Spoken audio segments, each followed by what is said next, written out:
Hey everybody, Sam Kavaris in the Nimnicht Buick GMC Sports Update.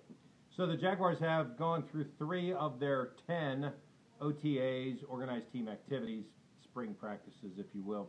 And Gus Bradley seems to think this is a better team and that it has a higher level of talent.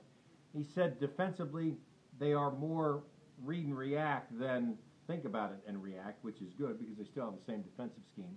He said, and offensively, even though they've had that offense in for only about a month, that he feels like guys have transitioned to it right away. What he's looking for is more competition.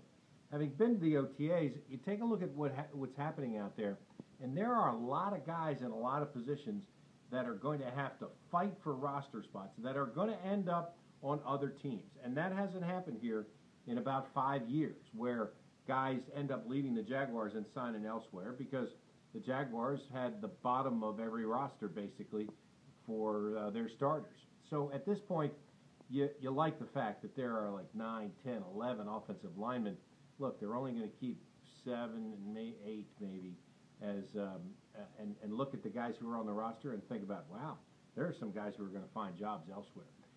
The competition on the offensive line, the 5 running backs, even though Dave Caldwell said that they possibly could keep 5 because they're not going to play with a fullback, still some competition there and some guys that you know are going to have to do other things besides just run and block, because T.J. Yeldon's going to be the starter, and that's the case.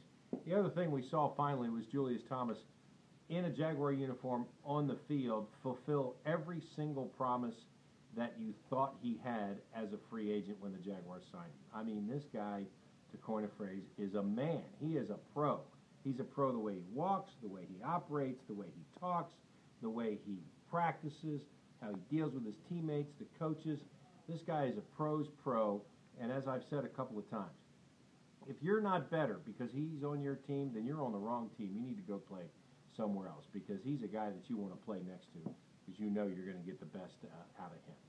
Jaguars will be back on the field Monday, Tuesday, Thursday next week, and then Monday, Tuesday, Thursday, Friday the following week. Don't forget the June 18th practice at 11 o'clock is open to the public. That's the third of 3 in the mini camp, and you can attend that practice by going to jaguars.com/minicamp and registering. Meanwhile, the Armada got beat in Richmond in the U.S. Cup, and it just wasn't a good game. I don't know what it was. I think their travel schedule was probably all wrong because they left here, they went to Minnesota, they stayed there, they went directly to Richmond to play, and then they're coming back here. It just seems like they had a kind of a strange motivation where they could have been playing the Columbus Crew, an MLS team, right here in town. That's obviously not going to happen. But nonetheless, the Armada seem to be building, even though it doesn't look like they're going to be a playoff team this year, seem to be building for this next season that'll come up after the summer.